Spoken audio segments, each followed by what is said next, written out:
Picture this. You negotiate a raise, you pop the champagne, you feel like you finally figured out the money thing. Then your landlord sends you a renewal notice and that raise disappears before you even cash the first check. That's not a hypothetical. That's just Tuesday for working people in 7 American cities right now. And the wild part is that the economic data for those cities looks totally fine on paper. Median income, up. Standard of living, quietly collapsing.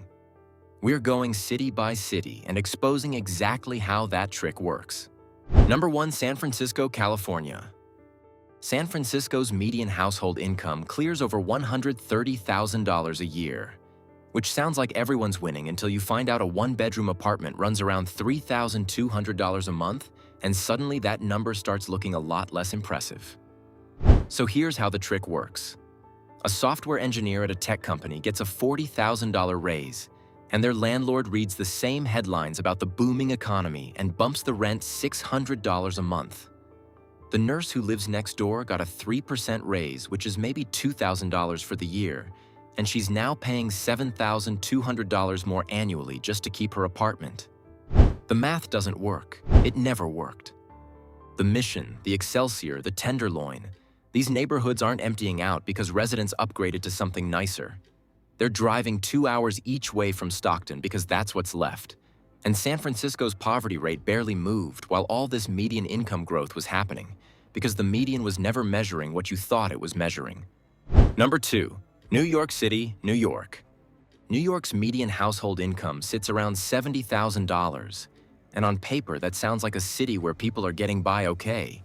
But someone making $60,000 a year in Manhattan is technically below what it costs a single adult just to cover the basics there. Not thrive. Cover the basics. And that number is carrying a lot of weight, because it's averaging together a Tribeca finance worker pulling $400,000 and a home health aide in the Bronx clearing $32,000, and those two people are not living in the same economic reality even slightly. MIT's living wage calculator puts the actual number a single adult needs in New York City well above what most service workers, retail employees, and care workers earn. And meanwhile, rents in the South Bronx, East New York, and Central Brooklyn have climbed hard over the past few years, while wages in those industries barely moved. The median went up. The people pulling it up aren't the ones you're worried about. Number 3. Los Angeles, California. LIA has a tent city visible from the freeway and a rising median income, and those two facts are supposed to contradict each other, but they don't because they're measuring completely different groups of people. Between 2020 and 2023, rents in Los Angeles went up way faster than wages did for the workers actually keeping the city running. Not the overall median, which gets pulled up by entertainment executives and tech money. The wages for hotel housekeepers in Hollywood, line cooks in Silver Lake, warehouse workers grinding a 2-hour commute in from the Inland Empire every single day. Those wages crept up maybe a few percent while rent jumped double digits. Over half of LA renters spend more than 30% of their income on housing, which is the official definition of cost-burdened, and in low-wage sectors that number gets even uglier. The economy grew. The poverty grew with it. The rent didn't care which one you were part of. Number 4. Houston, Texas. Houston used to be the move. Coastal housing prices making you cry? Just go to Texas, they said. No income tax, no zoning laws, cheap apartments everywhere. And look, for a long time that was actually true. But between 2020 and 2023, Houston's rents shot up faster than almost any other major city in the country, and wages for workers in the bottom half of the income ladder didn't come close to keeping up. Let that sink in. And you want to know why? Because everyone had the same idea at once. A massive wave of people fled California and New York with coastal savings accounts, and they were totally fine paying Houston's expensive rents because those rents still felt cheap to them. So landlords adjusted accordingly.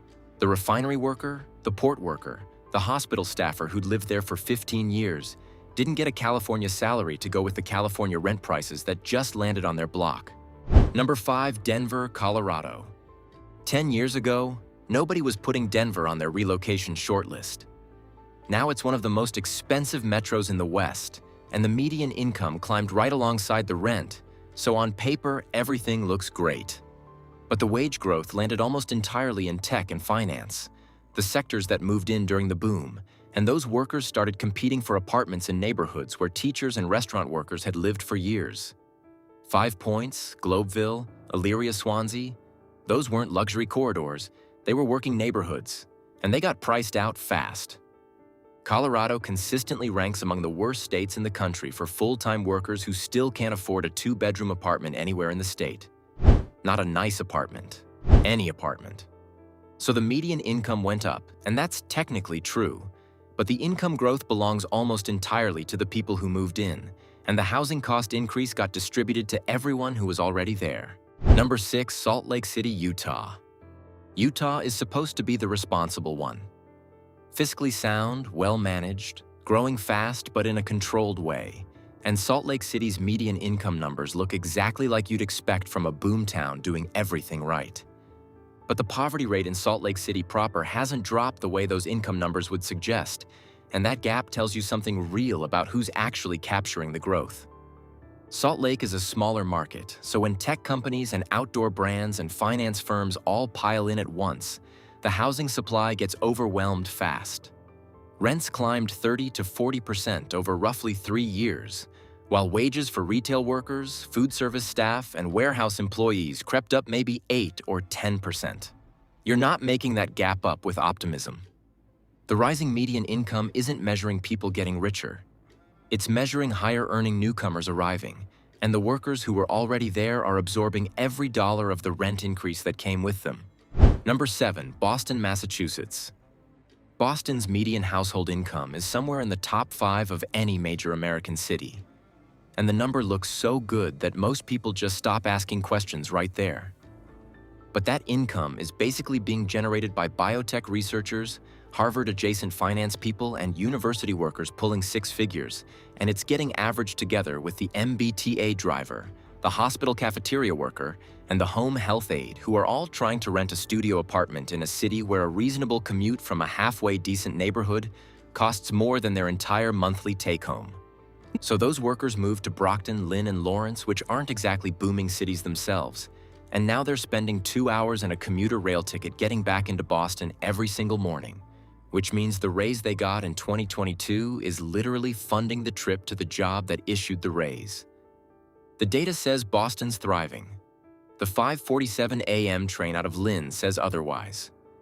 Every single city on this list posted rising median incomes, and in every single one, the workers at the bottom paid more in rent than they gained in wages. The raise showed up in their check. The standard of living went the other direction anyway. So when you see a city's median income climbing, stop asking if that's good and start asking who it's good for, because those 2 questions have completely different answers, and the data only shows you one of them. The phantom raise isn't a bug. It's the system running exactly as built, and the number keeps lying because nobody's measuring the right thing.